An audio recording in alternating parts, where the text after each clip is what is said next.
So good evening, everyone. Tonight we're going to have a discussion on dementia. And Dr. Austin will be taking us through to tell us all that we wanted to know about dementia and more. So without any further ado, let me just pass it on to Orson. All right. I'm happy to be here today. Sorry I missed the last couple of sessions for reasons beyond my control. We'll just leave it at that. So I think in June, I had the opportunity to present at a meeting on Alzheimer's disease as it relates to African Americans for the Alzheimer's Association of Greater Cincinnati. And I thought they had some really neat slides that they shared with me. So I thought I'd want to share those with you guys tonight because it may answer some of the questions that you have. And then I think we should have time for me to review some of the previous slides that we did, I guess, sometime last year. So before we get started, everyone's hearing me okay? Yeah. Okay, cool. And I think today, if I remember correctly, Dennison told me it's his birthday today. So, yeah. Okay, so shout out to Dennison. Not sure if he's gonna show up tonight on his birthday, but if he does, make sure you guys wish him a happy birthday. All right, so, okay, so as I said, I think it's important for us to talk a little bit about the warning signs of Alzheimer's dementia. But before we get into that, just a brief review of what is dementia. This is one of the most common questions that we actually get is, what's the difference between dementia and Alzheimer's? This is a question that I often get.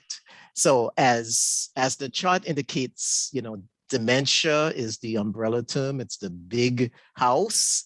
And the types of dementia you can consider the little houses. All right. So the most common cause of dementia is Alzheimer's still. This slide is actually, when I spoke, I didn't really get into the controversy about which one is number two. Traditionally, we have been taught that vascular dementia is number two. There are some geriatricians and other neurologists who feel that Lewy body dementia is either close to number two or number two. But we're not going to get into that. So you'll hear different terminology: Alzheimer's, vascular dementia, Lewy body dementia, and frontotemporal dementia. And so we'll talk briefly about each of those. But so just remember, dementia is the overarching term, and the Alzheimer's dementia, obviously, as you guys know, is the most common. The word Alzheimer's is usually has that apostrophe, but to be technically correct, Louis Alzheimer doesn't have an S in his name. Obviously, he's dead now. And the disease was named after him. So some people get a little technical and say, well, the name is really Alzheimer and not Alzheimer's. But everybody says Alzheimer's, so we'll go with it. All right, so what is dementia? Obviously, you guys know when dementia is essentially a brain disease. And it's a brain disease that leads to several symptom complexes and has to do obviously with cognitive decline. So we'll talk a little bit about more specifics about that as we go along. So the cognitive decline may or may not present with behavioral disturbances. There are some people who have dementia and never really develop any behavioral issues, and there are some people who develop a lot of behavioral and other psychological symptomatology. All right. Um, and what causes it? Well, it has to do with some of the genetic changes that lead to biological changes in the brain. And we already talked about the fact that Alzheimer's is clearly the most common.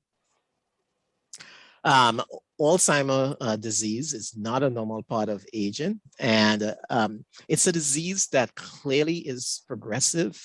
If you suspect that somebody has dementia, but they've been the same for 10 years, then it's probably not Alzheimer's, okay? Because Alzheimer's disease is progressive. So it leads to a no cell death, tissue loss throughout the brain, and anything that affects the brain and causes nerve damage, obviously, and not surprisingly, will affect overall function in terms of behavior and memory, et cetera, et cetera. So I think that the last bullet point is an important one. No two individuals experience the symptoms or progressions of Alzheimer's in the same way. So you can't often extrapolate saying, well, my grandmother, when she had Alzheimer's, this is the way she presented. So this can't be Alzheimer's. That's not true. People could, we have tons of people at the nursing home who have different expressions of their cognitive decline. All right, so the 10 warning signs. This is kind of the meat of what I wanted to go into you. And the reason I thought you guys would be interested in this and the reason I wanted to present it is because the other common question that we get is how are the changes that we see different from what you see with aging? All right. So, and I like the way that they broke this down. Uh, so so we'll talk about number one in terms of the number one warning sign is memory loss that disrupts daily life. So the way I like to think about it is many of us, as we have gotten older and continue to get older, you can tell that you're not as sharp as you used to be, but you're able to function fine. Okay. So forgetting names or appointments may happen and that is not necessarily a sign of dementia. It's like, man, what's that guy's name again? I can't remember. But you remember that you forget names, right? So, and you may tell somebody, hey, I'm not good at remembering names. So excuse me if I ask you your name a couple times. All right. Often in age-related memory loss, you can remember them later. So I may say, man, what was that guy's name again? And an hour later, I may say, oh, I remember, that type of thing. People with advanced dementia, obviously, they never remember, so one of the most common signs of Alzheimer's is obviously forgetting recently learned information. So memory loss, obviously, but in addition to memory loss, you tend to get repetitive questions. All right. If someone is if a family member, an older family member, typically starts asking the same questions over and over again, if someone is asking you a question that you answered a minute ago, that should be a tip off that there's something going on and you need to get that checked out. All right. Um, Many folks early on in their Alzheimer's or their dementia, to be more specific, may rely on memory aids. So you'll notice that they're keeping post-it notes all over the house, that type of thing. Or they're asking family members for help with things that they ordinarily used to be able to do. So So, and a lot of times those things have to do with memory related issues. All right. So, number two on the list is challenges in planning or solving problems. So, in terms of, so what's normal for age related changes? If you make an occasional error when you're writing your checks, if say, if for those of you who still write checks, um, it, you may occasionally make an error. You may occasionally forget that you paid a bill already and you pay it twice, but that's not the norm. That's something that you might do once a year. But if you're doing it every month, that's a problem. If you're making tons of errors, that's a problem. If you meant to pay $100 on your electric bill and you wrote it for 1,000, that's probably more than just a age-related change. All right, especially if it happens with any type of regularity. So some people may experience changes in the ability, as it says on the top, to develop and follow a plan or work with numbers. So if someone has been cooking stewed chicken all their lives, and then suddenly they can't remember how to cook stewed chicken, that's probably a problem. All right. If you find out that your grandmother or your granddad hasn't paid their bills for 6 months, that's more than just an age-related change. No, most people are not gonna forget to pay their bills for 6 months. All right. If something that you typically would do in 30 minutes is now taking 3, 4 hours, that indicates that there might be some type of concentration type problem. And that obviously is something that we need to pay attention to. Um, so the one thing that's really important is that this number three item here, difficulty completing familiar tasks. Okay. Um, uh, Driving becomes an issue. So driving is something that many folks with progressive dementia begin to have problems with. And it's something that we have a lot of problems with because when you tell someone with memory loss slash dementia that it's no longer safe to drive, you're essentially taking away their independence, and they do not take kindly to that if they have good insight.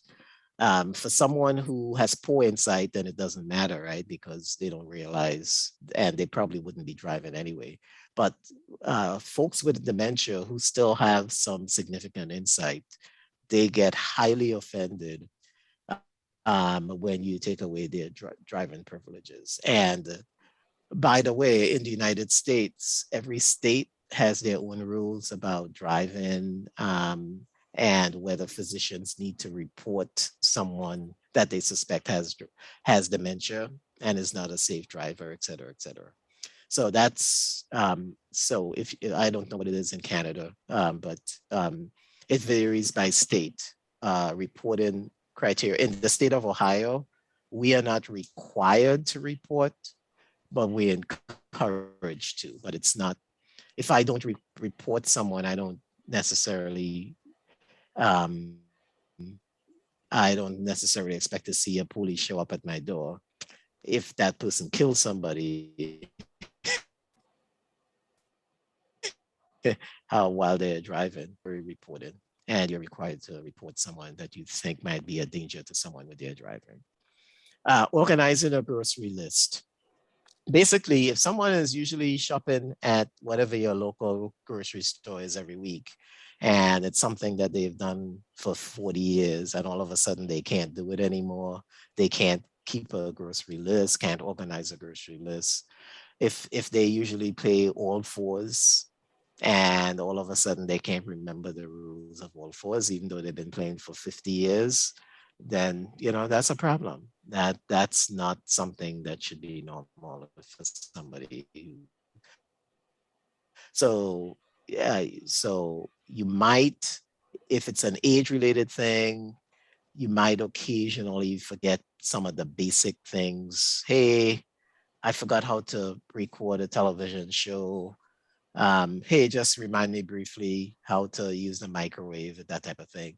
But that should be an occasional thing, not a regular thing. Obviously, if every day somebody's asking you to remind them to use the microwave, then that's gonna be more than just age-related change. All right, confusion with time or place. Occasionally, if you're on vacation and you haven't been paying attention to the days of the week, you just like enjoying vacation. You get back from vacation, you think it's like Tuesday when it's really Wednesday. That's not really a big deal. You're confused about the day of the week because you're on vacation, you weren't reading the paper, watching the news, you were just relaxing. And you figure it out later and it's not a problem. That's something that you could see with an age-related change. Um, on the other hand, patients with dementia, they may not necessarily just forget the day of the week, but they may actually forget the year. When you ask them what year it is, they might tell you, it's 1920, that type of thing. So, um, one question that we often ask is what season it is, right? So, obviously, if it's 95 degrees in the summer and somebody tells you it's winter, that's not a simple thing. That indicates that there's a if somebody can't figure out that it's not winter when it's 95 degrees and sunny outside, then they probably have dementia. All right. So trouble understanding something if it's not happening immediately, and they may forget where they are or how they are. There's a Miami University in Oxford, Ohio, and there was a professor who apparently was still teaching and developed dementia. This happened maybe about 15 years ago. And he left Oxford, Ohio, and they found him like, 8 hours away someplace. And he had absolutely no idea where he was. And so you will find that there's a physician who actually a urologist in Cincinnati. He's no longer alive, so a now deceased urologist who, in the middle of surgery, on trying to remove someone's prostate, forgot how to do it, and the hospital took his privileges away. But he literally could not finish the surgery, and he continued practicing because they said, well, okay, you just can't do any surgery. So he would refer all of his patients, but he continued practicing for probably a year or two after that, which I thought was crazy. After I found out, I didn't know at the time, obviously. And then he died probably about 5 years ago. So confusion with time or place is an important piece of dementia.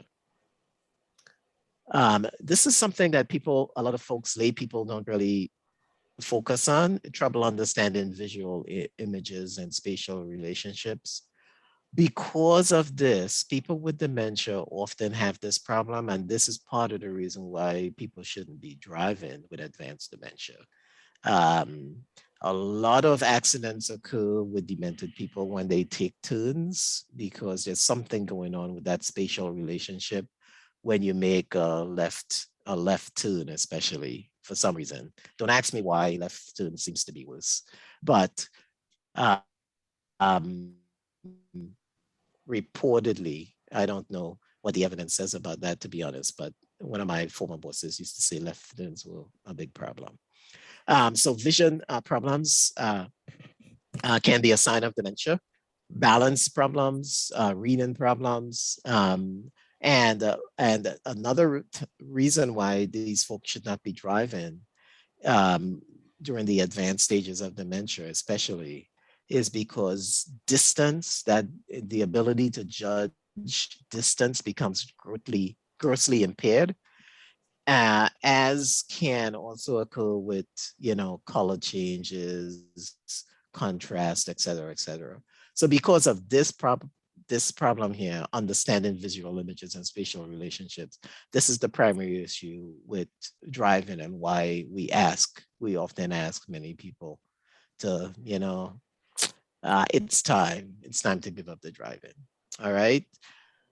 So how does this differ from someone with typical age-related change in terms of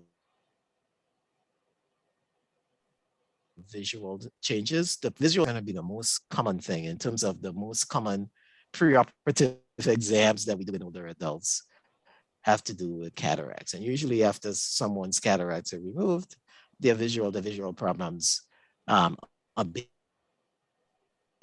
So that's really not difficult to discern whether it's an age-related change when it comes to vision. Um, so new problems with words or in speaking or writing. So I know some of you guys have said that you've had family with dementia. I have shared that my dad died from complications of dementia. So this is something that's obviously near and dear to my heart. Um, so, um, so people with Alzheimer's, they may have trouble joining a conversation, following a conversation. You'll see this repetition. This is something that I see and hear all the time, that people would ask you the same questions over and over again, or give you the same answers over and over again. Word finding difficulties. People with significant dementia, they have trouble with vocabulary. Now, you have to be careful, because not everyone who struggles with vocabulary has dementia. Some people struggle with their vocabulary because they've had a stroke.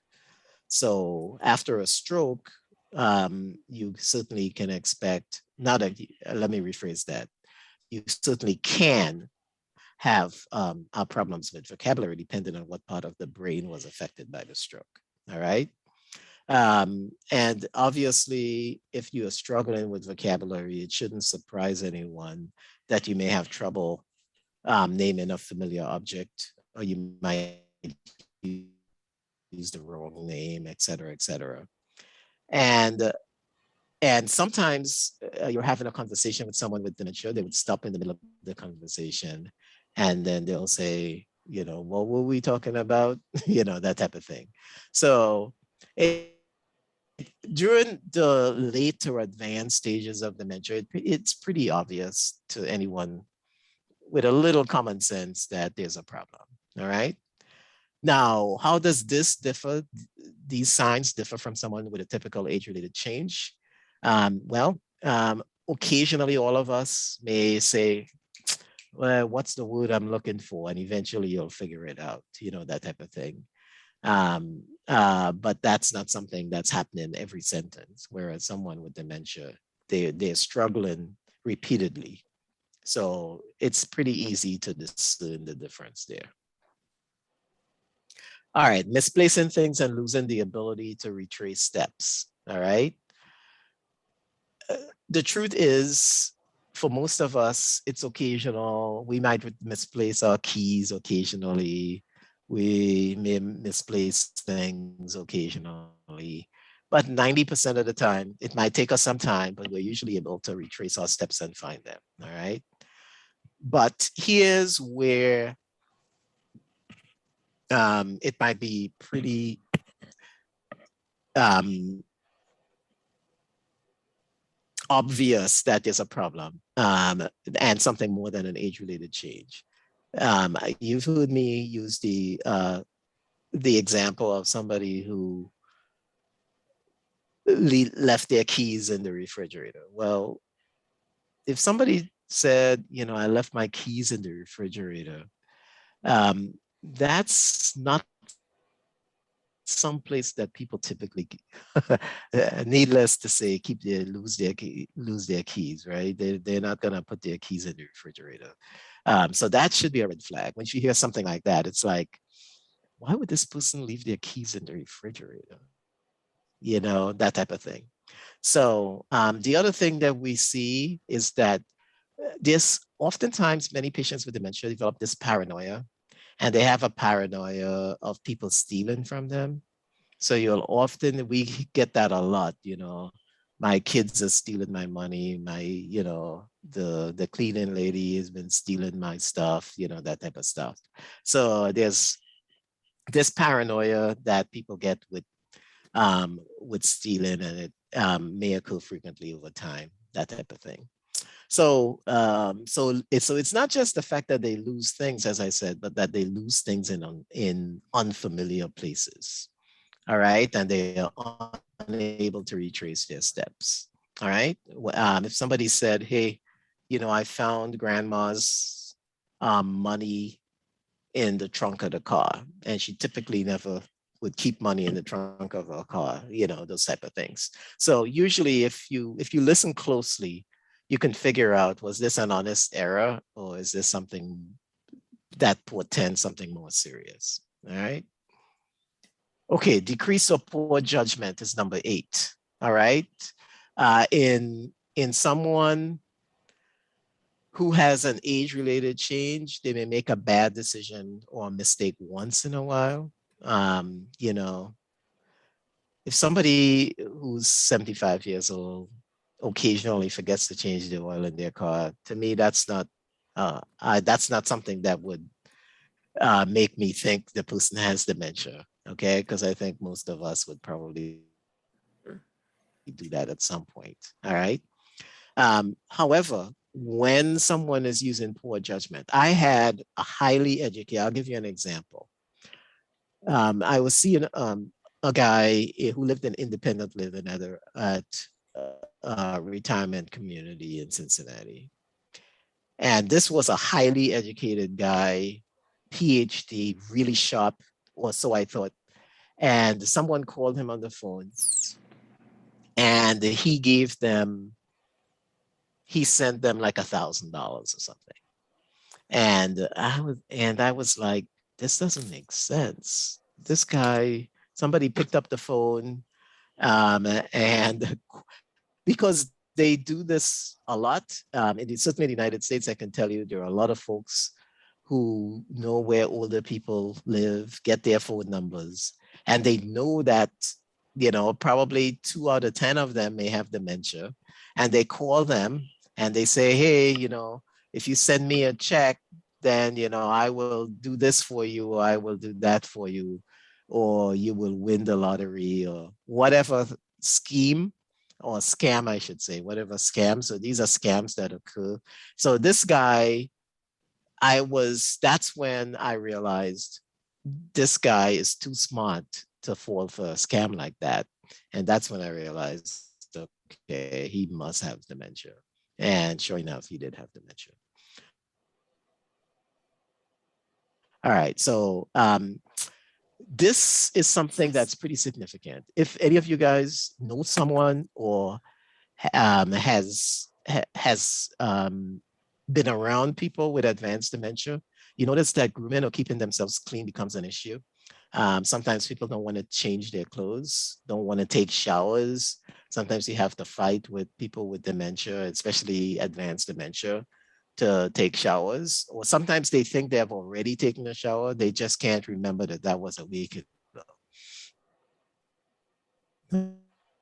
All right. They literally, they think that they've taken a shower and they haven't. So if you see someone, a loved one, an older member of your family, and they suddenly, especially those who took pride in the way they looked and in their personal hygiene, and hygiene is not of interest to them anymore, and changing their clothes is not of interest to them anymore, that's a definite sign that something may be going on. You guys following me so far? Yep. Oh, All yes. right. Okay, so withdrawal from work or social activities is number 9. All right. So sometimes feeling uninterested in family or social engagement. So you have an annual family reunion. It's an exciting time, and the entire extended family gets together, and everybody loves seeing each other and having a great time. And then suddenly somebody who probably you started organizing the reunions doesn't want to go to the reunion anymore. They're uninterested in social engagements. That's a tip off that that's a problem. But it's a bigger problem if it's happening on an annual basis. If one time someone feels uninterested, you know what? My knee hurt. I'm gonna pass the reunion this year. That's not a big deal. That's probably just, age-related change, that type of thing. But if it's like, not only does she not want to go to the reunion, but she doesn't want to go to church, and she was a big church goer, or those type of things. That's when you start thinking, this is probably more than just an age-related thing. We need to keep a close watch on Auntie Jean, because that's not like her, that type of thing. So if you see an overall withdrawal from things that people would ordinarily like to do, their hobbies, social activities, suddenly somebody who was a weekly church goer no longer wants to go to church, that type of thing, for no good reason. It's just that they've suddenly lost interest. That's a thing. If somebody loves cricket and they were a diehard cricket fan, and now the cricket is on TV and they have absolutely no interest, despite it being their favorite team, that's playing, that's probably problematic. So changes in mood and personality is number 10. So typical age-related change. We all get irritable sometimes when our routine is disrupted, so a little irritability. Somebody say, you're a little bit more irritable now that you're getting older. And you say, yeah, that's probably true. That doesn't really tip someone off that there's a major problem. However, I talked about the suspiciousness and the paranoia.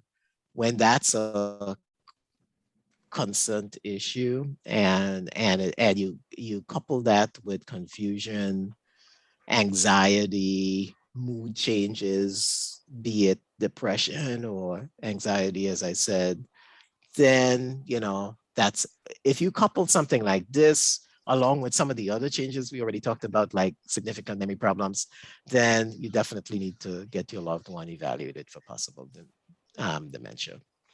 um, so getting easily upset at home with friends, et cetera, et cetera. Some people like to stay in their comfort zone. One of the things that we get often is like, you know, my mom doesn't want to go anywhere. She just wants to stay at home. She doesn't want to go anywhere anymore, and that's not like her. So that's so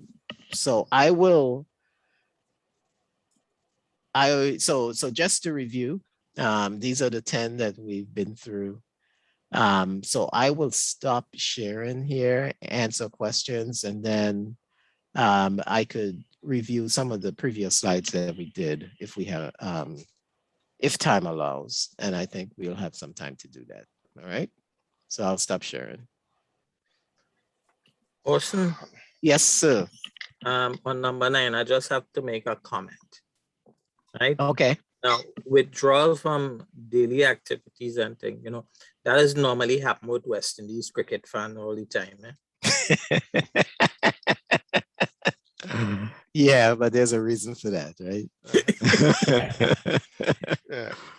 Yeah. Yeah, but on a serious note though, how does one really, because the presentation is really sobering and really differentiate between age-related changes and early dementia? Are there a battery of tests that one can do? Because I am here sitting asking myself, do I have early dementia, or is it just age-related change? Yeah, so there are several screening tests that most new any doctor who takes care of older people, be it a family doctor, an internist, a neurologist, can do an evaluation. We used to use something called the MOCA, which actually came out of Montreal. So it's the one that Trump had, and he boasted that he aced. Trump's problem actually is probably not dementia; it's something else. And we could get into that later. But anyway, so there are a battery of tests. So the problem, so we love the MOCA. We used to do the MOCA all the time. The problem with the MOCA, it's now become proprietary. So technically you can still use it, but you're supposed to pay since they made it proprietary. So we stopped using that. There's something called the SLUMS out of St. Louis University, SLUMS, that we're using now because that is not proprietary. The original one that we used to use was called the Fulstein Mini Mental Status Exam, MMSE, but that has also become proprietary. So once these things become widely utilized, the folks who, the heirs of the folks who developed it, they are like, show me the money. Don't be using this without paying us some money. So, but you know, there are lots of doctors who still use it and just don't pay the money to use it. But technically, we're not supposed to use it. So we're using right now, in our practice, we're using the SLUMS because that is a non-proprietary thing. So, okay, so well, let's talk So about. Dave has his hands. Let's talk yeah, about. I have a quick question, Sure. Orson. Sure. Thanks again. Thanks again, as usual. The presentation is fantastic. But are you going to go into any the background about what causes it in the brain or anything? Are you covering that today? Yeah, I'm going to cover some of that. No problem. Thanks. Yeah. Yeah. I'll cover some of that. But again, fantastic slides. Oh, thank you. Yeah. Thank you. You're scaring me, man. You're scaring me. I had a question as well. Sure. Yeah, so I'm seeing, let's say, some of the signs in one of my, let's say, relatives. What do I do? How do I deal with that? Because I'm telling myself this is just more than what's happening to the individual who is going through this experience. But it would impact on the family as well, Right. Well, it's hard. It's hard. And the reason it's hard is because many people are in denial. Okay. Many people are just in denial. And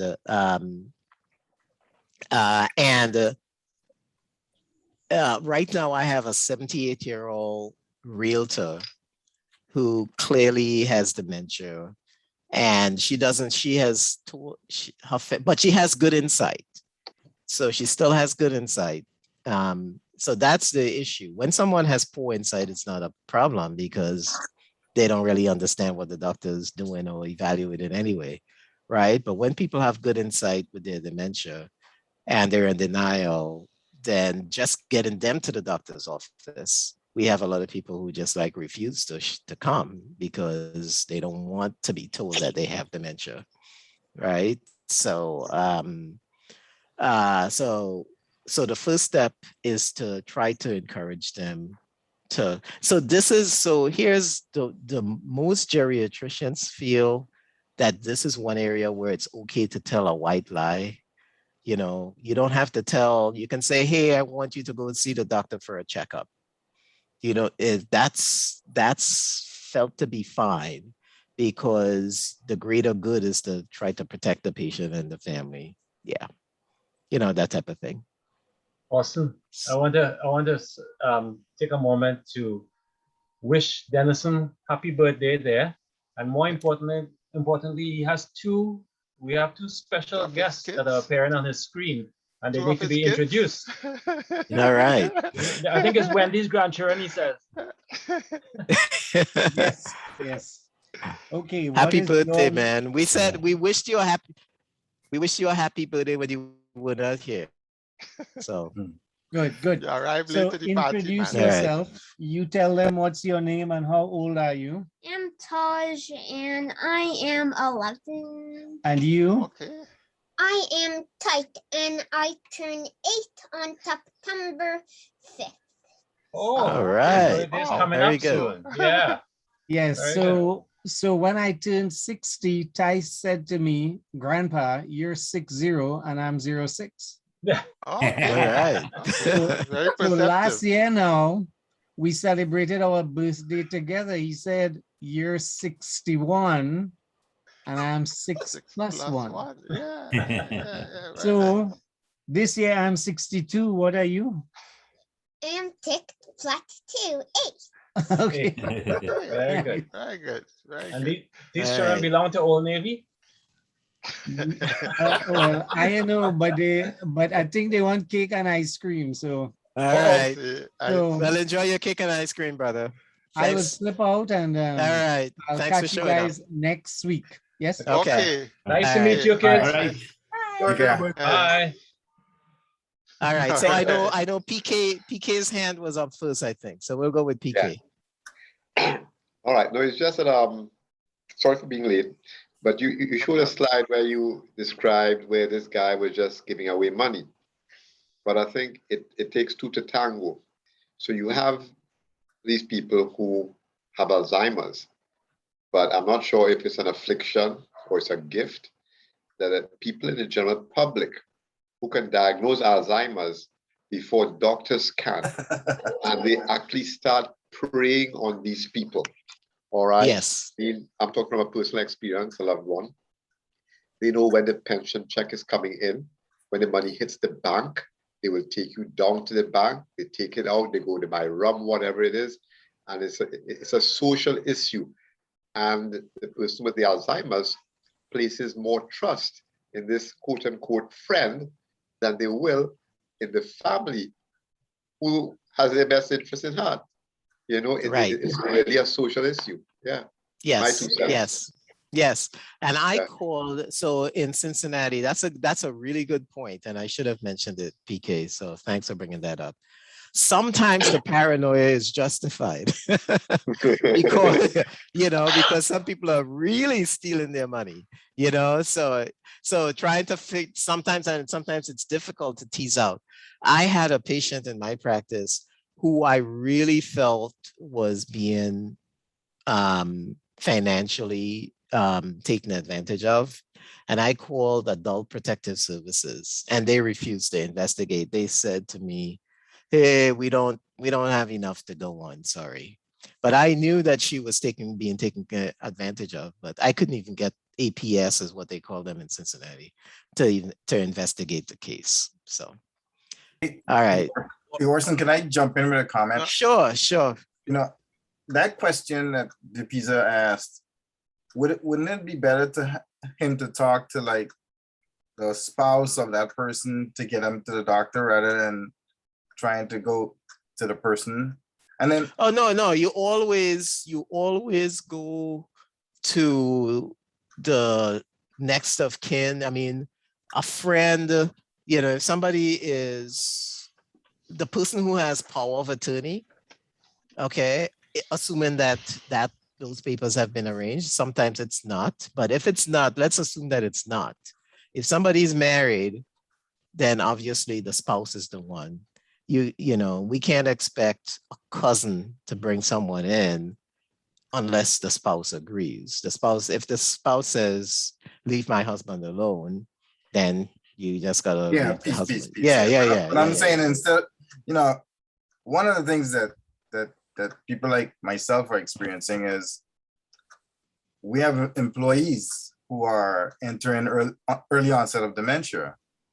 And this, I don't have any doctor in front of my name. So one of the observations is first is the denial phase. But I think the disease progresses to the point where they can no longer tell if they're ill or not. And then that becomes a real issue. Right. Absolutely. Okay. So as I said, we've had 2 cases in Cincinnati of doctors who refused. People recognized that there was something going on. And there's one doctor at a local hospital in town who refused to give up his hospital privileges. And they said, well, if you're not going to give up your hospital privileges, you have to go through a comprehensive neuropsychological evaluation. So, I mean, if someone is telling you that you need to go through a comprehensive neuropsychological evaluation, that should be enough to say, I'm out of here, I'm retiring. But this doctor, but this he doctor was already yeah, too far gone. exactly. He was too far gone. Yeah. So obviously he failed. And then once he failed the testing, they said, well, your privileges are gone. Sorry. And there's I just know. a general, just another general comment to folks on the is for us personally. I lost a boss to this, and I picked it up really early on because one of the things you don't realize is you spend 8 hours, well, before COVID, we'd spend 8 hours a day in the office. So these strangers have much more access to observe changes in your behavior. And what I discovered in this particular case is his wife didn't discover until more than a year after we in the office already knew.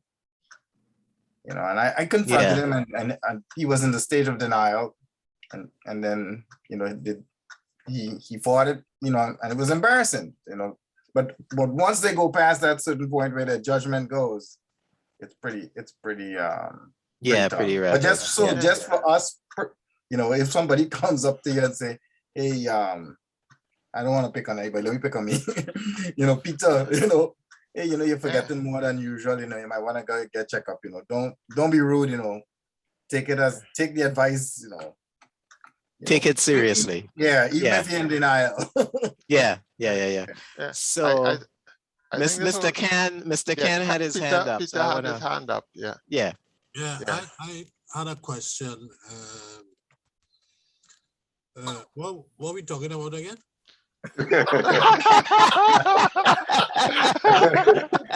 That's a Peter, that's a good Peter, one. you might That's a good you one. might need to go talk to someone. You know?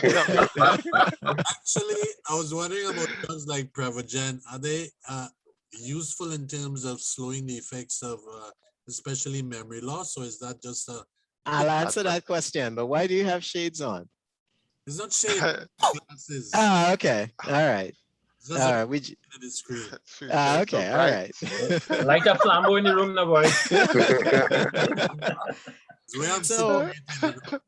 Yeah, okay, so that's a really good question. So things like Prevagen for you guys who live in Trinidad, and if you're not familiar with this, Prevagen is being advertised heavily in the United States And here as well. and in Canada as a drug that can help with memory. And what I tell folks is save your money, because dementia is a brain disease. So in order for a drug to help your memory, it has to be able to cross the blood-brain barrier. So if something can't cross the blood-brain barrier, it's not really feasible or practically believable so there's no good evidence that those medicines work. Responsible physicians do not recommend them. So I would say save your money. So now there's something called the placebo effect. So some of those people on TV may not be lying. They may really truly believe that their memory is better. But if you put them through rigorous testing, it's highly unlikely that you will find that their memory is better. So I'm not saying that they are lying, but because the placebo effect is real, you know. Some people really may think, you know, and you know. So if somebody says to me, I think it helps me, I'll say, well, okay, if you think it helps you, go ahead. You know, it's probably not gonna harm you. But personally, I know it's a waste of money, in my view. Mm. Yeah, I don't think anybody actually believes that these people who push the drugs in these commercials actually took I them. mean, the Yeah, attractive, because let's be honest. There are millions and millions of people across the world with dementia. If Prevagen worked and was a cure for dementia, it would have been in the water by now. Everybody would have been using it, yeah. right? So, I mean, obviously, it's a money-making thing, and I'm sure the company is doing really well. Mhm. Roger? Roger A. Yeah. Yeah. Orson, you've touched on the aspects of memory loss and that sort of thing. That sort of thing with dementia, right? But it's my understanding from experience with my family that dementia also, it's a brain disease, like you said, and it impacts the physical operation of the body as well. And that is why you have people who, as the dementia progresses, they suffer from incontinence and that sort of stuff. They have no control over, or they start reducing control on bowel movements and that sort of stuff. And it's also the doctor had said, listen, hey, we're looking at 7 to 10 years or something, likely before dementia will cause this person to pass away. Before I heard that, I always thought it was just a memory thing, but it does impact the physical body as well, right? Absolutely, absolutely. Yeah, so there's a wide variety. There are some people who live 20 years with dementia, and there are some people who live 5.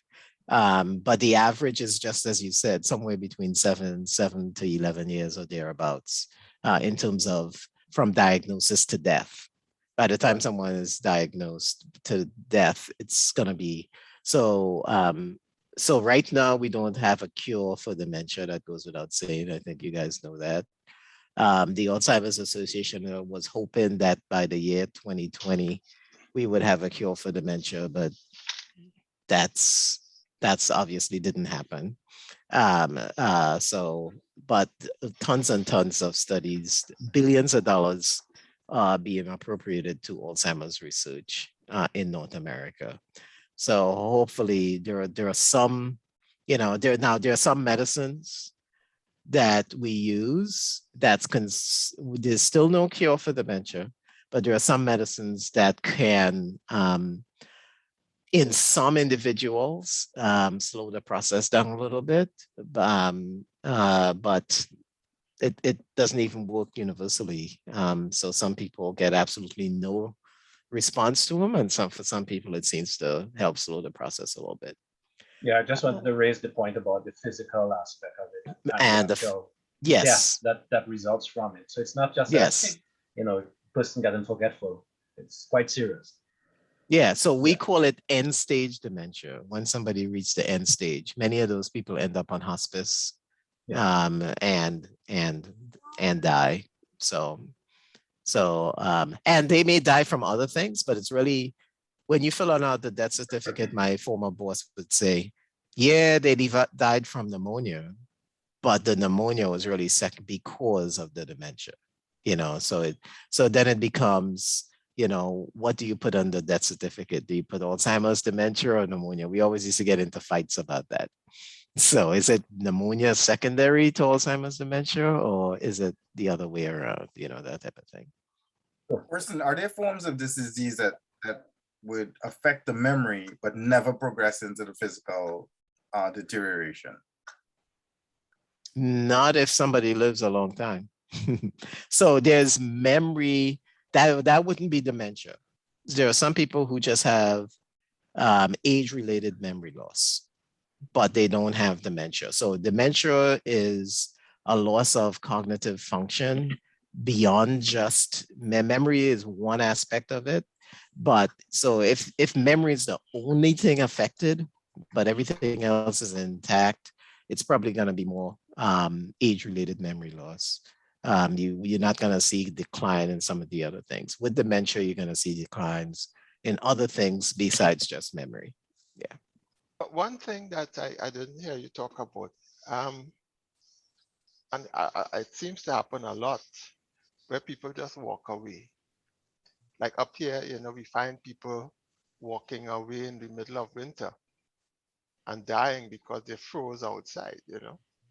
Absolutely. Right. So that's definitely something. And I think I shared with you guys, I was actually at a meeting in Philadelphia, and I received a call about 2 o'clock in the morning saying my dad was missing. And he was in Florida. Fortunately, he was in a warm climate.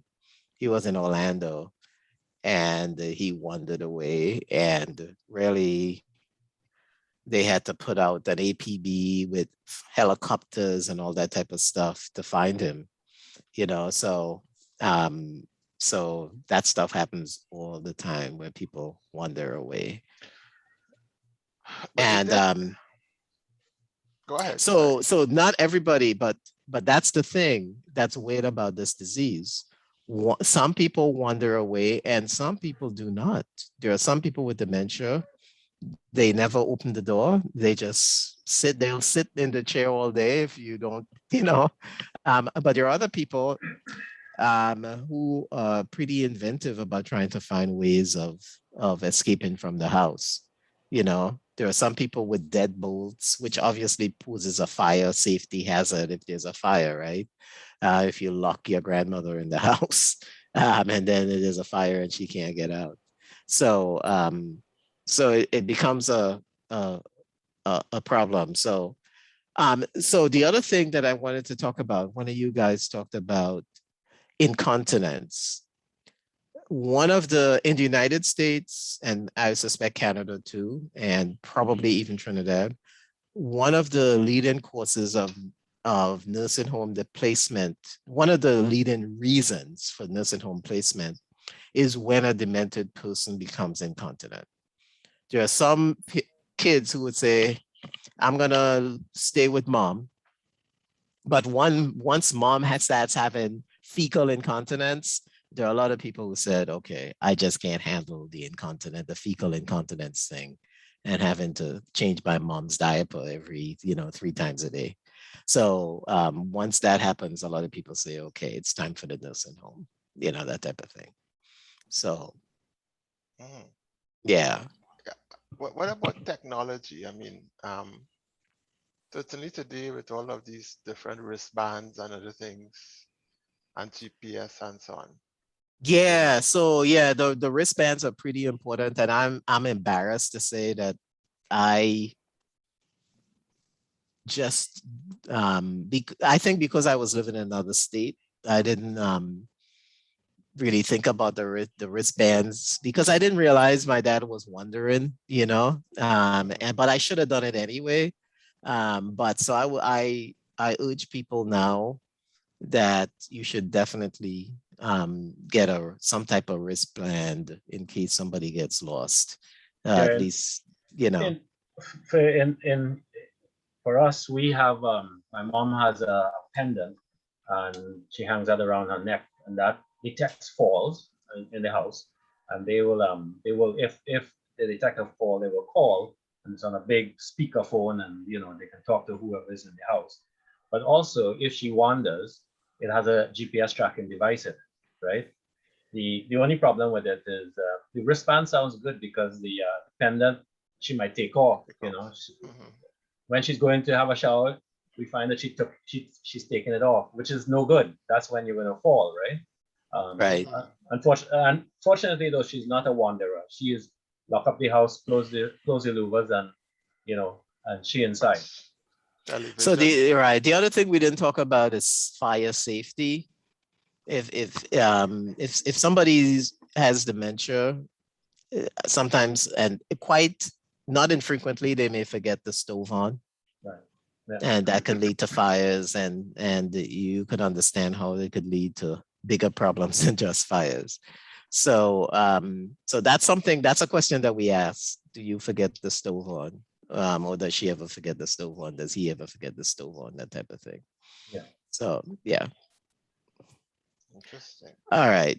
So I'm going to run through some other slides. I'm going to share my screen again here, if I could.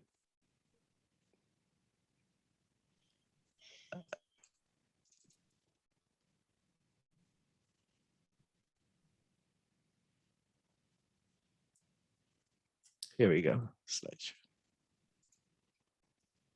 All right, so I'm not going to show all of the slides, but I'm going to, in the interest of time, I'm going to run through these pretty fast and highlight a few things, all right? So as you can see, certainly in the US, Alzheimer's disease is number 6 in terms of leading causes of death. So it's a pretty big problem, and it's increasing. Hey, Orson, just yes. a quick, just go back one slide. P. I think the URL has got a spelling error. It should be CAU instead of CUSES, maybe. Rather than causes of death. Leading causes of death? Yeah, down in the URL at the bottom. You're missing the A. Oh, yeah. Oh, okay. Yeah. Okay, I'll fix that later. Yeah, okay. Sorry about that. And No, I, no, guess no, this, no big deal. I guess this is an old slide because COVID must be displaced by a little bit. Yeah. Yeah. This is an old slide. This is an old slide. Yeah. This is pre-COVID. Yeah. Pre-COVID, yeah. But the main point is Alzheimer's is a leading cause of death. You know, it may be 7 now, or it may be 5, but it's a leading cause of death. Yeah, I'll clean that up later, Peter. So when we talked about dementia last time, we talked about this Lancet Commission report. So I wanted to highlight this briefly. So just, you know, we are a worldwide audience here. And as you can see, there's rapid worldwide growth of dementia. All right. Unfortunately, we do not have a cure for dementia. But if we can delay it, it's pretty significant, right? So, you know, if I'm destined to get dementia because it runs in my family, if I can put it back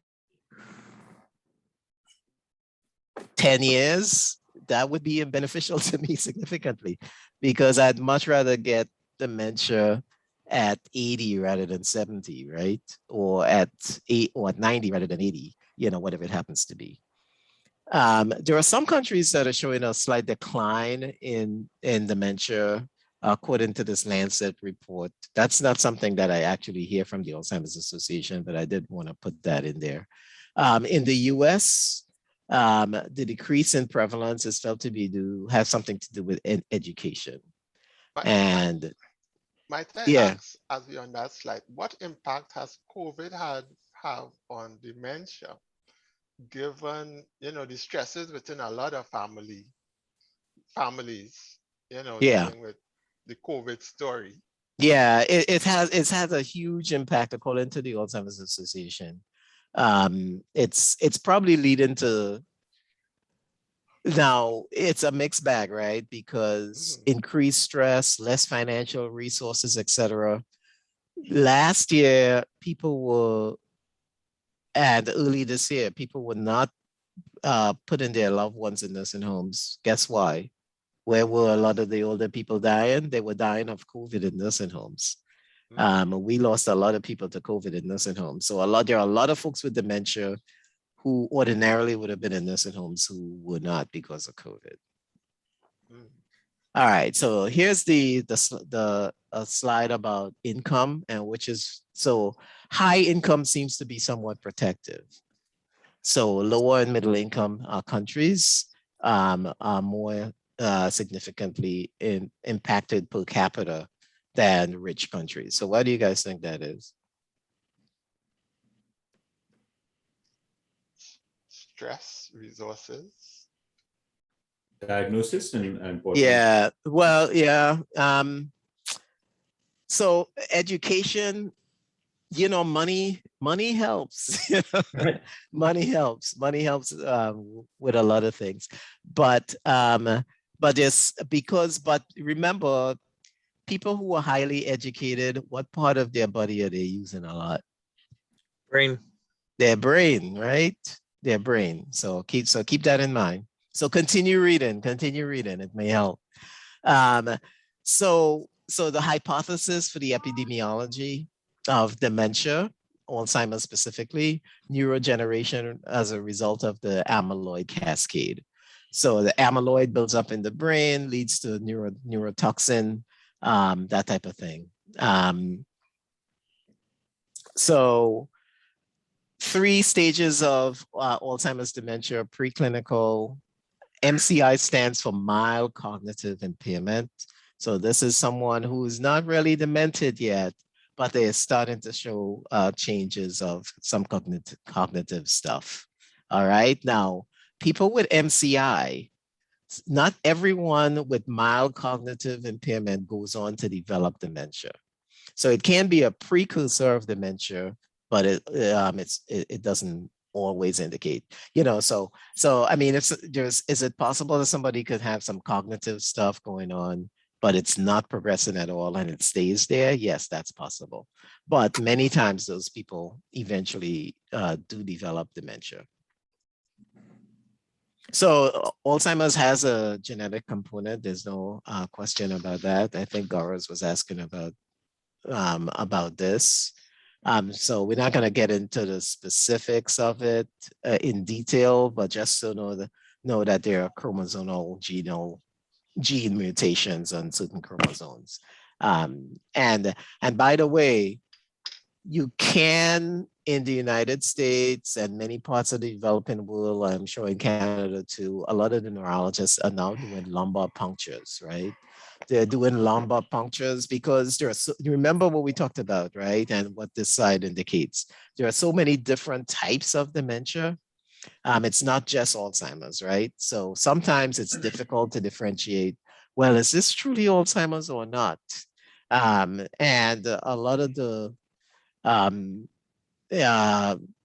neurologists in Cincinnati are now doing lumbar punctures to figure out if it's truly Alzheimer's dementia, because they can do genetic testing. All right, so in Lewy body dementia, you talked, Roger, about the gait problems and stuff. In patients with Lewy body dementia, they can often have like Parkinsonian type features. And ironically, Parkinson's disease itself can also cause dementia. So how do you figure out which came first?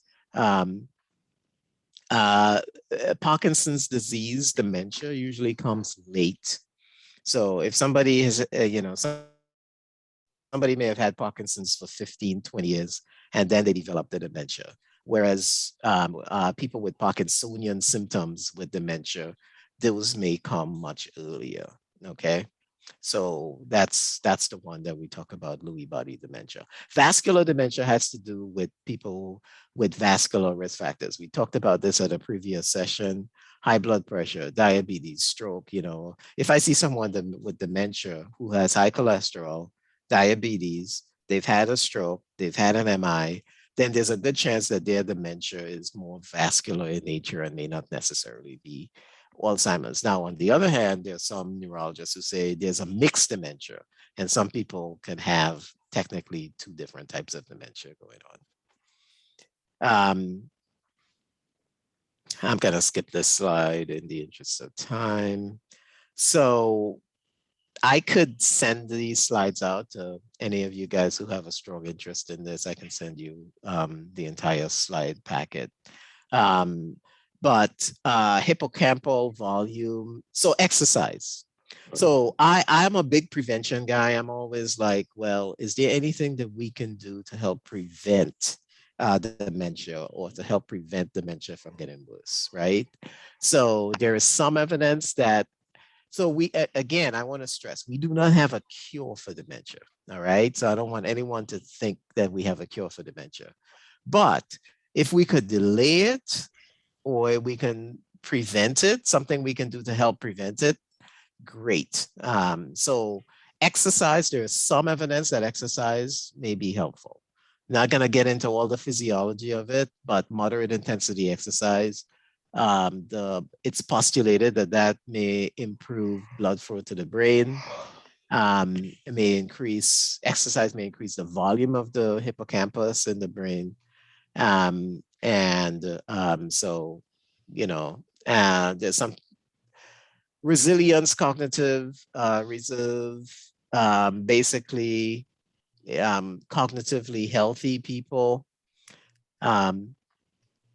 may tolerate a larger burden of some of the dementia neuropathology. So highly educated people may be able to function with dementia a lot better than people who are not highly educated. And it's probably has to do something with brain reserve, et cetera, what we talked about a few minutes ago. So what should we be telling folks? We should be telling them that to exercise, especially for folks who have a lot of dementia that runs in their family. Exercise, we should be pushing intellectual stimulation. You know, I think these things would work much better than Prevagen. All right. Exercise, reading, being stimulated intellectually, and being participated in leisure activities. There's some evidence that people of African descent, both in the UK and the US with hypertension, experience dementia at a younger age. That probably is not so surprising because we know that Alzheimer's is not the only cause of dementia. We talked about vascular dementia. If you have hypertension, you know, you're at higher risk for developing dementia. May not be Alzheimer's dementia necessarily, but it could be vascular dementia. Also, with the previous slide, you talk about intellectual stimulation.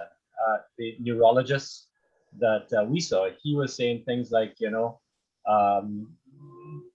tell your mom all the gossip. Give her all the gossip. Talk to her. Tell her all about the gossip and get her mind going.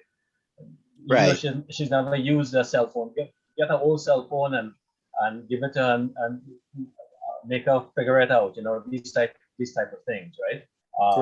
Right. Yeah. So, however, you know, we have not been as successful with that as we wish, especially with well, COVID. yeah.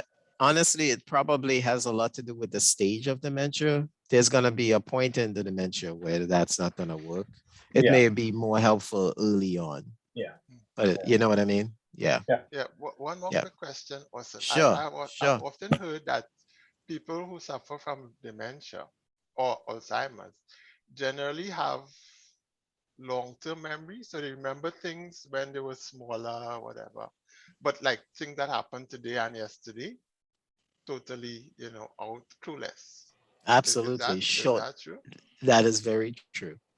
And it's the long-term memory is the last thing to go. Okay. So the short-term memory is the first to go. So there are tons of people with dementia. They'll tell you about how life was in Trinidad when they were growing up, right? But they can't tell you what they did yesterday. They cannot tell you what they did yesterday. You ask them what they had for dinner, and they can't tell you what they had for dinner.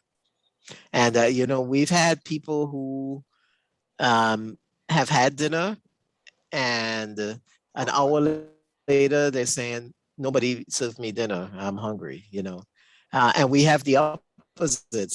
Some people who haven't had anything to eat, and they said, "Oh no, I already had dinner." You know, so there's no rhyme or reason to this brain disease. It's actually a really terrible disease. Quite honestly, it's a terrible disease. I can't stress this brain pathology. It's terrible for the patient, but it's also very terrible. It's really bad for families also. So one more quick question in terms Sure. of like nursing homes and stuff. I don't know if there are nursing homes that specialize with you know, Alzheimer's patients or whatever, you know. Yeah, there are a But lot of nursing homes that advertise that they specialize in memory care. You'll hear, and they have some memory units. They call them different things, but um, the truth is, if you go into most nursing homes in Canada, United States, I don't know too much about nursing homes in Trinidad, but I would anticipate it would be the same. You're gonna find people with dementia.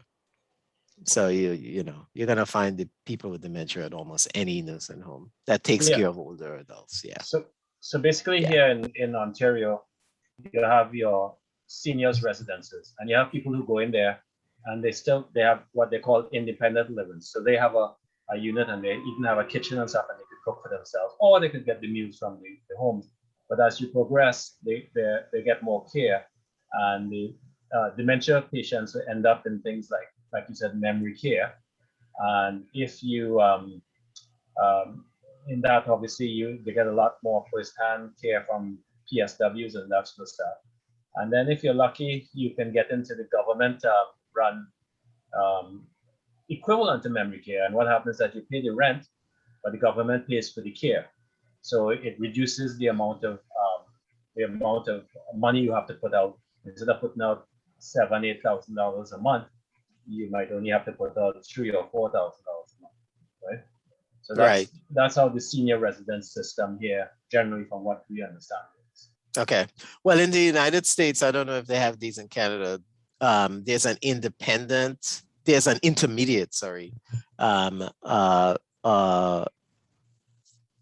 option. The intermediate option is something called assisted living. You guys familiar with that?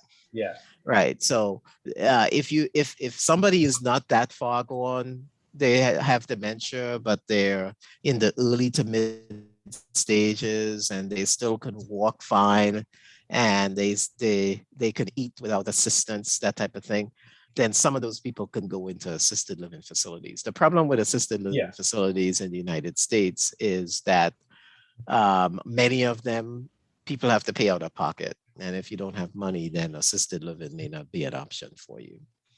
Right. You know, so. All right. So the thing I like about this Lancet Commission report is they looked at, they were looking at things that we could do. So it's not just like, this is the deal with dementia. It's like, they said 35% of dementia is attributable to 9 risk factors. And so education, we talked about that.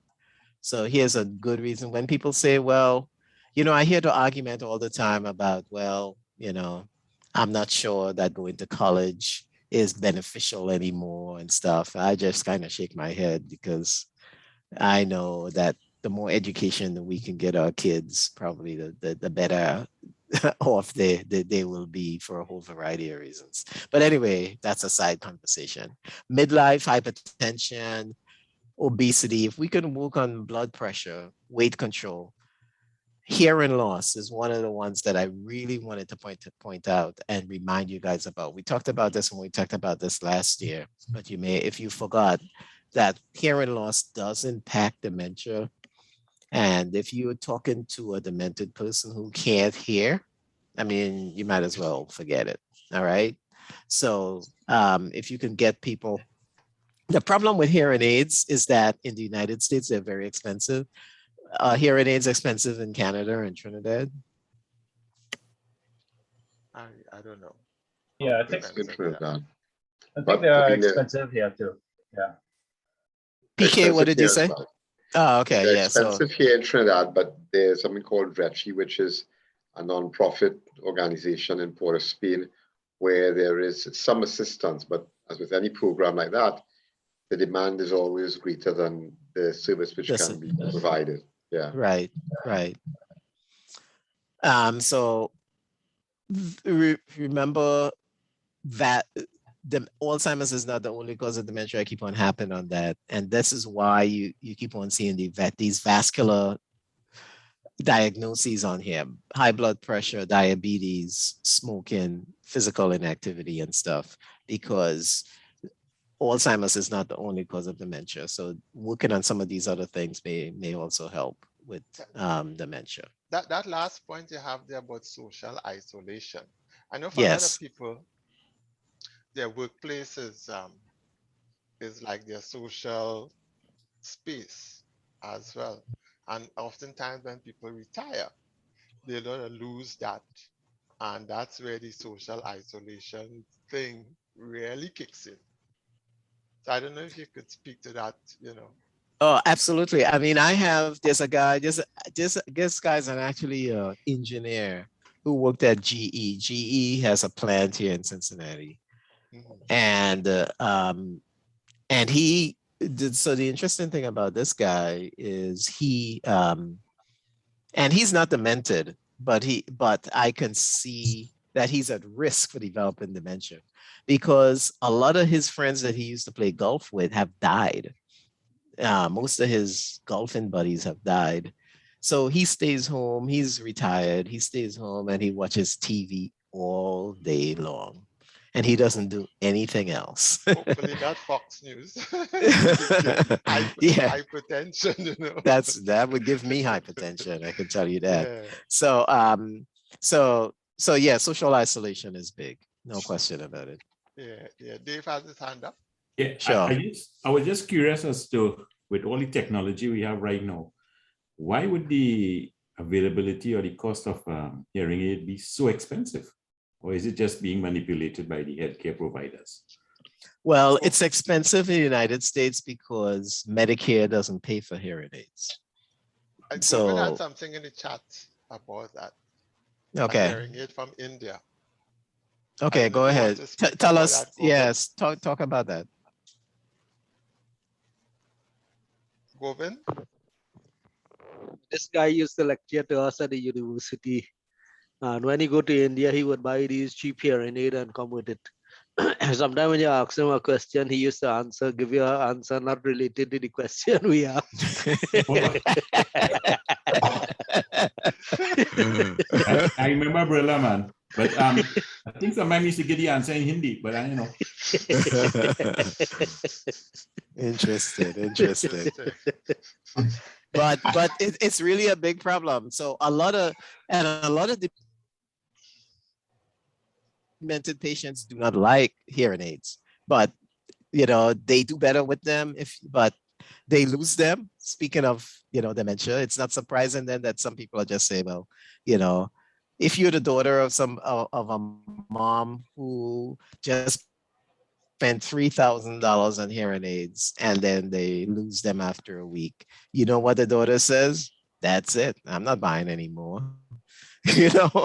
So it actually is a big problem. It's a big problem. And there's a whole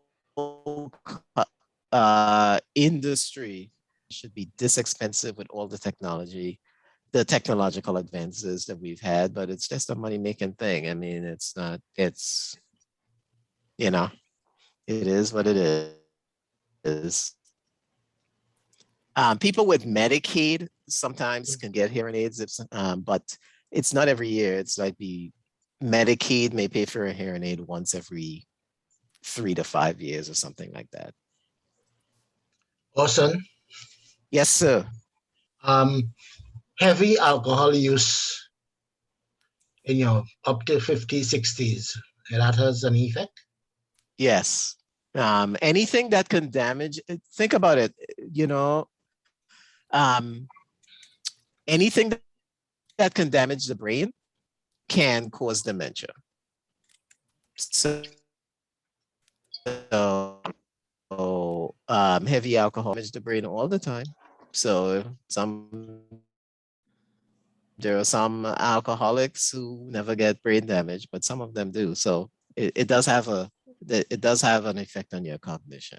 And then the other thing is there's a secondary effect of heavy alcohol use because falls, right? Head trauma can definitely affect cognition.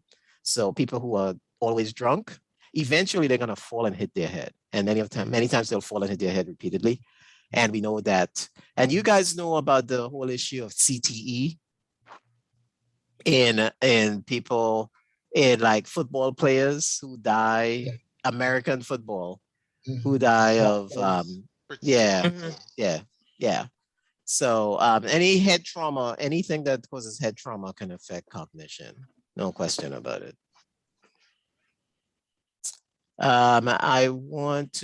We talked about this already, so I'm not going to spend time on that. Okay. Reducing your blood pressure may help with cognition. We used to think on the right side of the slide, we used to think that anti-inflammatory medicines may help. There was some studies about 15 years ago that said that anti-inflammatories like ibuprofen might help. Well, that's been debunked. So we used to think that statins for cholesterol may help. There's no good evidence for that. So statins do not prevent or increase cognitive impairment or dementia. On the other hand, statins can help a whole bunch of other things that we talked about before. So, but in terms of dementia itself, there's no really good evidence that it does that. Ginkgo, you guys are familiar with ginkgo, right? We were talking about that before we started. Okay, yeah. About 25 years ago, a lot of the neurologists and geriatricians were using ginkgo because there were some studies indicating that ginkgo, but it hasn't panned out. So we don't use ginkgo anymore. It just didn't pan out. Okay, you guys have heard me talk about the Mediterranean diet. There is some evidence that the Mediterranean diet may be helpful. And I think I think it is because that this is probably the case just because the Mediterranean diet is a heart healthy diet. So it may not necessarily help Alzheimer's dementia, but it may help vascular dementia. That's just me talking. I haven't read that anywhere. That just makes intuitive sense to me that if it does help, it probably will help. So exercise, the evidence for exercise is weak, but there is some evidence that exercise, as I said earlier, might be helpful. Social engagement. So people who go to church. So Peter Can, if you started go into church, you know, that might be helpful. I know that might not happen, but if you, but just keep that in mind. There are some benefits to going to church, Peter. All right. So basically a healthy diet. We've talked about green vegetables and berries and loaf nuts. Love nuts. Peter Holder is well aware of my fondness for olive oil. So hang on. Two things. I'm not saying coconut oil, and if hand is up. Hey, listen, you trying to get me in trouble tonight? You trying to get me in trouble tonight? I know what you're doing. All right. I'll tell you what. We'll talk about coconut oil next month. Next month, that's the topic: coconut oil. Guru still have his hand up there. All right. What Guru Go have ahead, to say? guys. Hold on. Okay. That hand was up when I was going to ask about the olive All oil. right. Okay. All right. All right. I thought he was gonna bash me on coconut oil. No. All right. Okay. All right. All right. So it's not like I just use coconut oil anyway, except to groom the hair, you know. I see. All right. So the Mediterranean diet, we already talked about that. Okay, so all right, so let's talk about this particular slide. So I like talking, as I said earlier, about things that we can do. We may not be able, as I said earlier, to prevent dementia, but God, if we can postpone it, as I said, and I'm being serious about this, if I can postpone getting dementia by 10 years, that's significant, so these are some of the things. We talked about education, we talk about cognitive, we talk about hearing loss, certainly. We talked about the impact of social isolation, right? So rich social network, talked about exercise. This non-steroidal anti-inflammatory shouldn't be on here because that's been debunked. So I would not pay that much attention to that because I don't believe the evidence is good enough. But certainly dietary changes we can, and then the vascular things, if you have diabetes, keeping it under good control. If you have high blood pressure, keeping it under good control. If you have high cholesterol, keeping it under good control. And smoking, we've already hopped on that. And obviously exercise and watching your weight and stuff like that. So, and that, I mean, if you do all these things and you end up with dementia anyway, then you know that, hey, it was just meant to be genetically. It's just happening because it runs in my family. There's nothing else I could do. Yeah. You did mention the whole story about the previous slide, rich social network. So I'm thinking if anybody have ever done a study on Facebook and dementia, that might be an interesting I'm not paper sure to that's the read. type. I'm not sure that's the type of social network they're talking about.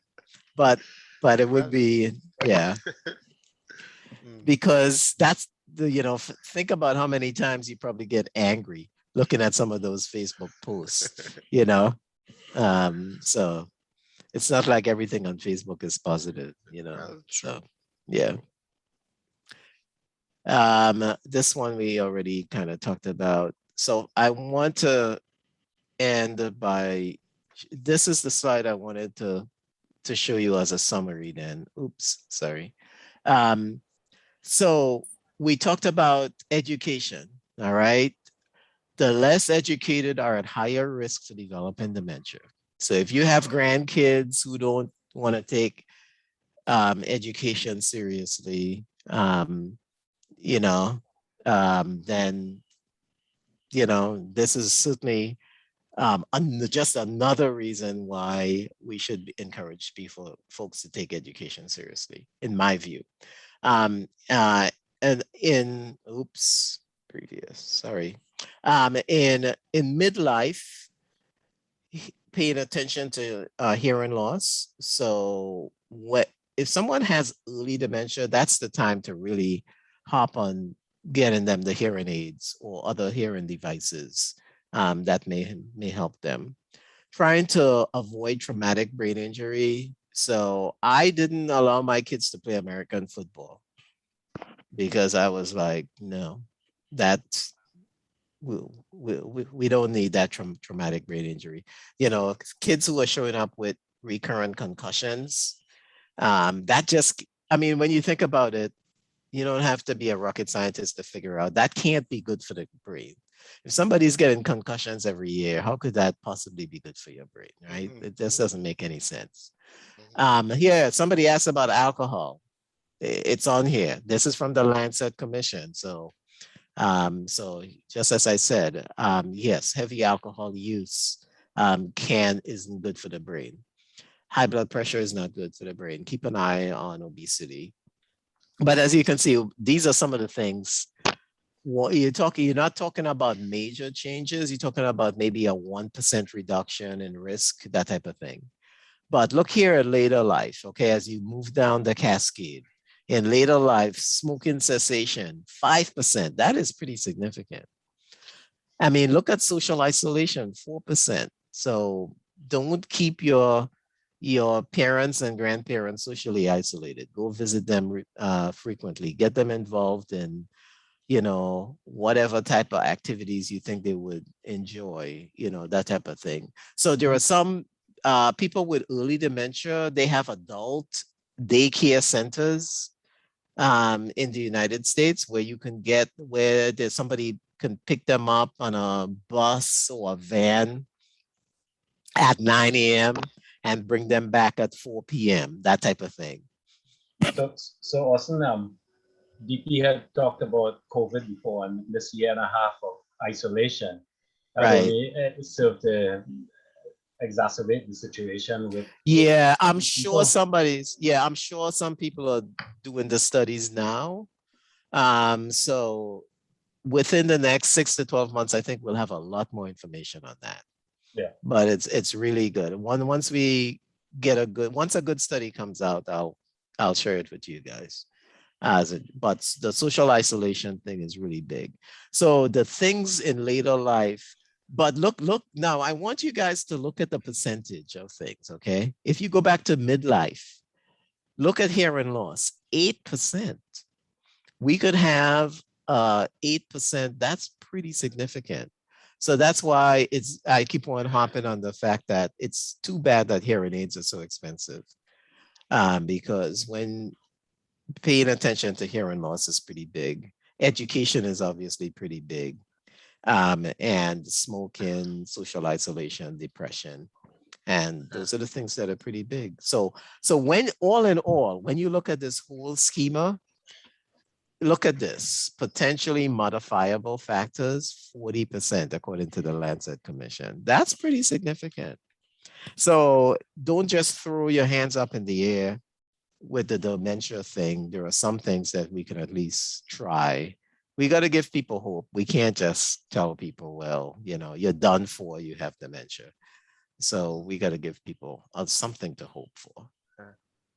I And yeah, I remember when I was in presentation college and we were playing football. I never really used to like to head the ball because my head used to rock. And well, if I let the guy was ducking from the ball and so on, it's wisdom and foresight. You know what I'm saying? we No, thought I you guess just it's weren't a good football player. Yeah. No. It was like, a premonition, I suppose. Yeah. But anyways, thank you, Um, Orson, for a very good presentation again tonight on a I very appreciate it. important topic. What, Yeah, Hey, so what, what, PK has his hand PK up. has a Yeah. question. Yeah. No, Roger De Pisa making serious joke, and I'm very serious because I think now in the UK, remember when we were growing up playing football, the ball was a leather ball. Oh yeah. And when that ball became waterlogged, it was quite heavy. No, Pete, I'm serious. And I think in the UK, they're having a problem now with all of these professional footballers who used to be heading the ball, and there is some element of CTE, and it was probably never described until the Americans described it with their American football. So now it is a problem. So what DP is saying, it is true. It is true. Yes. Yeah. Head trauma, anything that causes trauma to the brain can affect your brain in a negative way. Yeah. I think Actually, they have. actually, that's why I stopped hitting the ball too.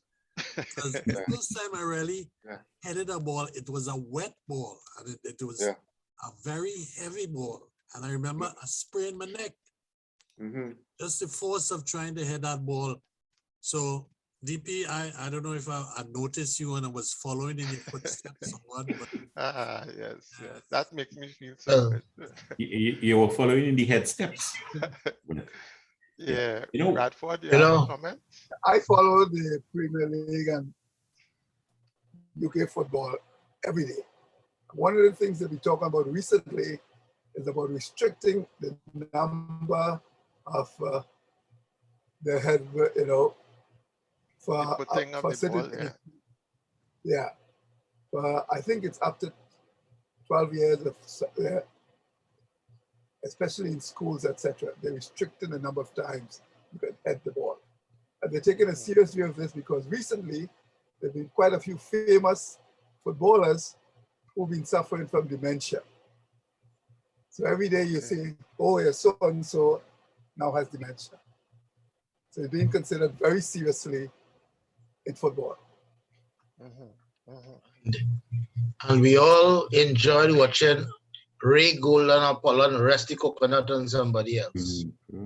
I believe he ended up with dementia as well, Ah, because he you used see? to claim that his wife was trying to kill him with arsenic or something like that, Yeah. Yeah. So, Yeah. So head trauma is not good in any form, unfortunately. Play cricket. Cricket is probably better. No, they yeah, have they a have concussion. helmets. Now, anytime Don't you need get a match, helmet. you have a concussion test that you have to undergo, and you could substitute a player, and the player could bat for somebody who have a concussion. Yes. Anyhow, Wow. the other thing I wanted to just comment on briefly was, well, I like how you put at the bottom of each of those slides what is considered to be the aging process. So like right now, and I noticed I am actually in that category, bordering on to the next one, but the thing like the closed caption, for example, now I find like I have to watch TV with closed caption. Well, they don't call it closed caption again because I think it's not politically correct. They call it subtitles, right? But I just don't hear the TV properly. And somebody says the frequency and whatever. Right. I So didn't what know I we have been that stage, but that is actually happening now, Yeah, so I would go, so we refer people to the audiologist because we do a quick screen, but the audiologists have all the fancy stuff. And they do a comprehensive exam. Thank you, Mr. Mudu. So they do a comprehensive exam, and they definitely can tell you. Yeah.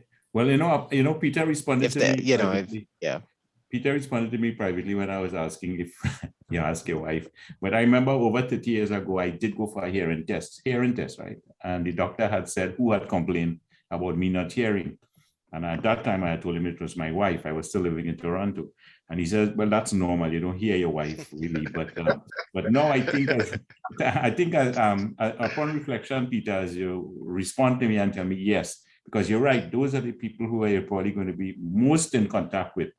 Because I don't work in the corporate world like you, so I'm not in a closed office with somebody.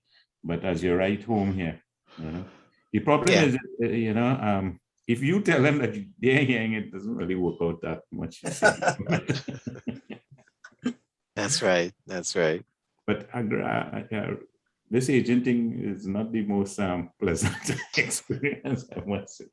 Well, you could enjoy it for what it is. Yeah. You have no You see, choice. I think the education is very important here when you see it and recognize it, because we haven't really dealt with this part. And for those of you, I don't know, the Roger A could probably comment when he was trying to deal with this with his mom, how receptive they might have been. Because there's that whole social stigma attached with it, with trying to tell them they're getting old, or I don't know. I don't think we are trained enough to how to approach it. I think that's the major challenge that we have faced with. Yeah. What I'm interested in is finding out what's going on with dementia in Trinidad right now. I mean, there are a lot of nursing homes that take care of those with dementia. I mean, PK, give us a little rundown on Trinidad. Before that, Govin had his hand up for a while. So let Govin. Oh, sorry, Govin, I missed you. Yeah, I was just wondering whether there's a link between education and quality of life on food, because why was that connection between education and dementia or degeneration of your brain? It might be something else. Does the developed countries when it declining or less, so it might be better quality food.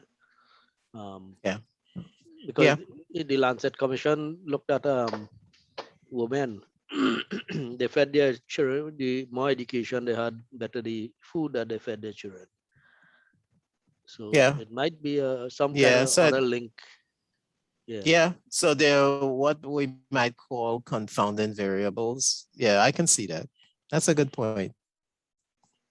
I think to that end too, it's not only the people who are better educated are better able to afford a better quality of food as well.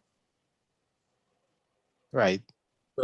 So it's not, it's a whole socioeconomic impact on a lot of what we're facing as diseases, where people at the lower end of the economic scale are at a huge disadvantage. The only thing I've heard in past was that for opiate addictions, being Black was protective.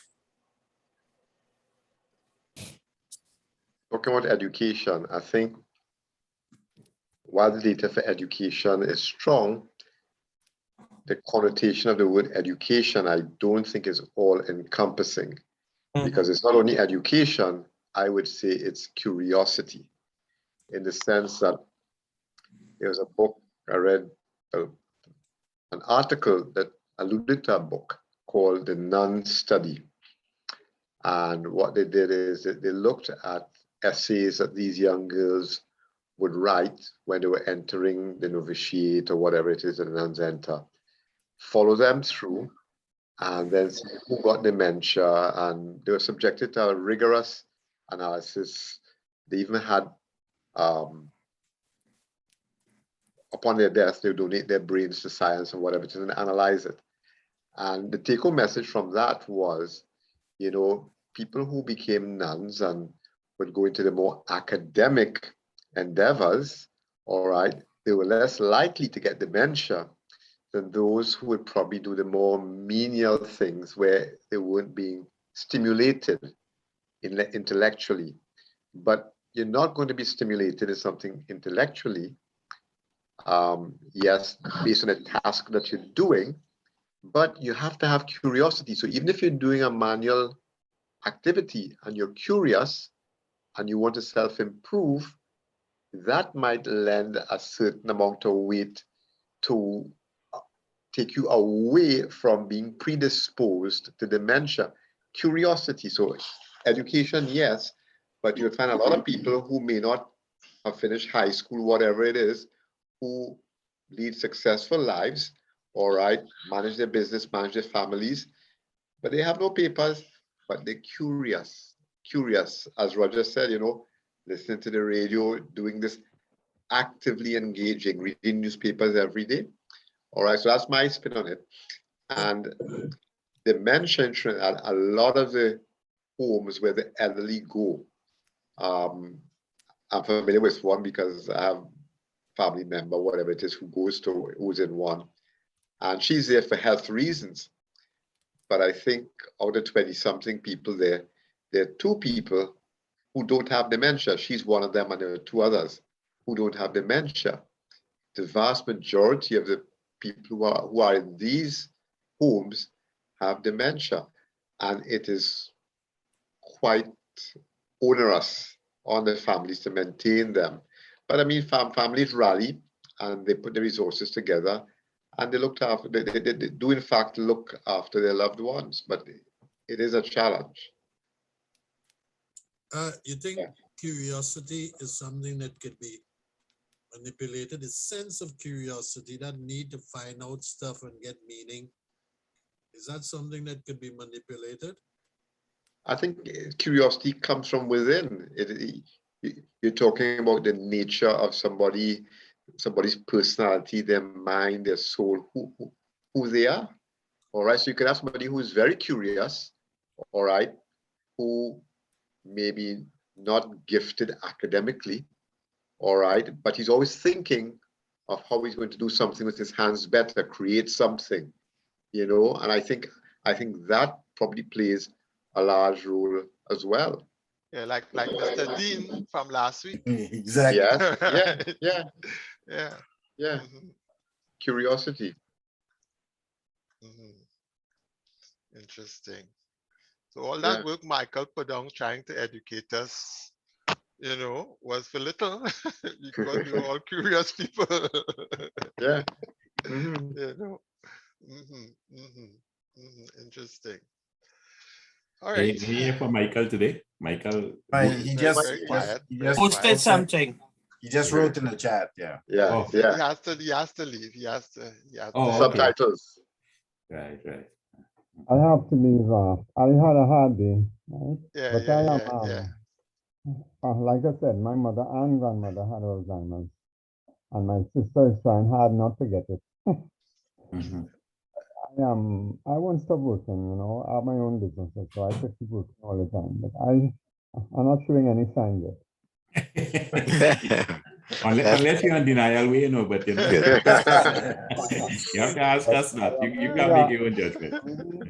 Appreciated the whole presentation. It has made me aware that I don't have any sign yet. Good. That's good. Selective watching. Yeah, until next week. Yeah. That's why I had the screen off, so I won't embarrass myself. But it is mainly because I started by having a beer for Denison, and that beer hasn't done me well tonight. and the boy cut out, he has family issues to deal with, I guess. His celebration. Okay. Cake and ice cream. All right. Okay. So what's happening next? What's happening next week? I think Roger had a request or something. Yeah, that there is. Hey, the Louis case, yeah. Sorry, there's next week, Roger. I was supposed to be on the docket to do some film reviews, but I sent you a note on WhatsApp and a few of the other guys, and I was looking to switch because next week Wednesday I'm taking off with a buddy of mine and we're going up in Tobermory side up north, so I wouldn't be around. Now I spoke to Dos and he was supposed to do something on the 15th, but So he's telling me, well, I can have his turn on the 15th, but he's not ready with his presentation. I don't know if he will ever be ready with his presentation. So somehow we have a gap in either next I think week. Dose is trying to put a fast one on you. Yeah. No, he's Always anyway. talk about religion. Eh? I say we can always talk about religion. You want to go next week? You want to do that next week? Who want to do that next week? Ona? Peter? We had to invite Ducky and we had Oh God. That's just a content. You know, this- one of the things Uh-oh. we haven't had in a long time, and we had said we would do it, is just have the monthly chat. Just have one evening where we just chat, shoot all the talk. breeze. Yeah. You know, I like that. That's definitely one idea. But another idea is like, I've been thinking about this, like music. Okay. If favorite sounds, that not necessarily limited to Caribbean music, but just music in general. Something to think about. Okay. No, I have. And virtual. it doesn't take a whole lot of preparation. Yeah. Yeah, I have virtual DJ. You can Okay. put on music from Yeah. any selection, really. So if you guys want to do that next week, that would be good. That would help out, and then I will Yeah. do the film review on the 15th. Right? Wasn't Curtis Archie supposed to be presenting around now too? Yeah, Dennis was talking to him, but I'm not sure what's happening there. If he's gonna do it or not. Okay. So, So- Michael said something about blockchain. He still has his blockchain thing to do.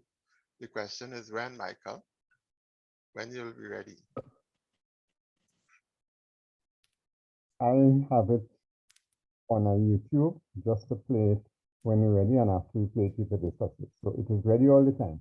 Yeah, but we want a whole session on. No, I don't need a whole session. But this thing's so interesting, man. I could do that for 15 minutes, and we could probably talk about it for another 5 or 10. I don't know how much interest it will stimulate, because all you guys seem to be more medical than. When there's money to be made, man, come on. Whenever there's money to be made. There is money to be made. I bought some ethereum up to 2 days ago. I bought at $3,200 2 days ago. It's $3,700 today. Yeah. I started buying again in July when I spoke to you guys, and I started buying again at $2,100. It is $3,700 now. Well, Michael, maybe if you want, that could be included with the film reviews on the 15th. My intention was to pull together about 3 very short films. The longest one being about 6 minutes and that sort of stuff. But we could certainly insert that there and have that be one of the 3 films that we review, and then wherever the conversation take us, the conversation take us. Okay, that is fair, right? If it's really stimulating, we'll talk later again. Anthony. The other quick thing that I was talking to Radford about really was, remember when I gave the presentation and we were talking about the trip from Jamaica to Trinidad? Mhm. Yeah. Yeah. And he has the slides, right? Well,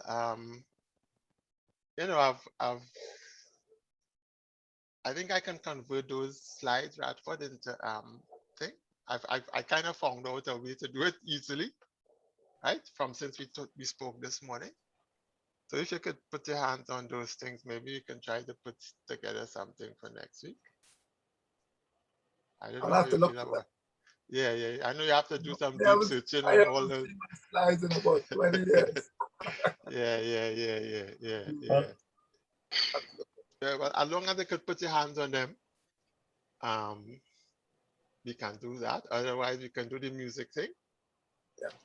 Okay. So why don't we agree on the 8th?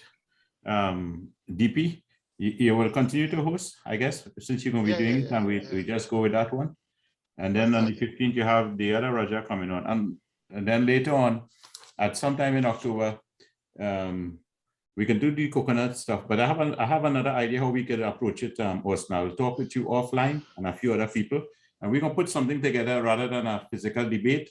We can just look at different sides, and I could take the lead and put together the slide where we could have a joint talk where we talk about it. Because the idea is not to debate it to pick a side, but to present the audience with the different perspectives that we have. Like I have Ian to come on mine and talk about and Govin about the economic agenda, where the coconut oil was actually bashed a lot by the soybean people and those kind of things, just to present. Okay, sure. So, all right. I think we can talk about that, and then we're gonna get a few people who can come in here and put together a nice slide presentation, and we just discuss them. Okay, sounds good.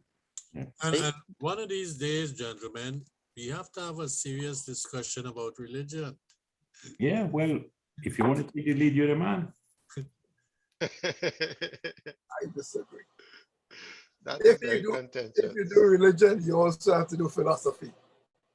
You cannot do one without the other. Well, religion is a form of philosophy. Well, we do the philosophy of religion, and we good with that. Religion is actually our first attempt at philosophy. So you can't have this discussion without Gerald present. Well, well, Jared and Joseph. What about Winston? And Joseph.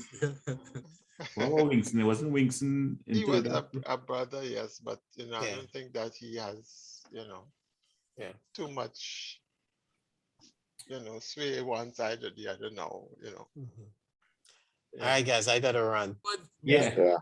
Austin, thank you very much. Excellent presentation. All right, thank you. Okay. Thanks again, Austin, as All right, usual. bye-bye. Anytime. You keep us grounded there, man. Thanks, Austin. Okay, Thanks, can Austin. I stop this recording now, actually? Peter Holder, that was your youngest what came on there for a second? I have the kids with me, so my 4 going on 5, she's she comes in a couple times, well, more than a couple times a day to bug me. So Might I ask about the background? Where exactly is that, Peter? That is if you Google Barra Jacuípe in Brazil, it's a photo that I took several years ago when I was visiting Brazil. Okay. As a matter of fact, Wayne Pascal has done a painting of this.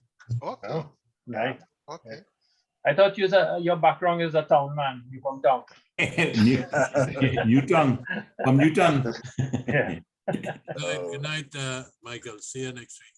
Yeah. Okay. Peter is a Pleasant Spark boy. Saga boy from Pleasant Spark. I was born in Port Spain. I grew up in Pleasant Spark. Yeah, that's true.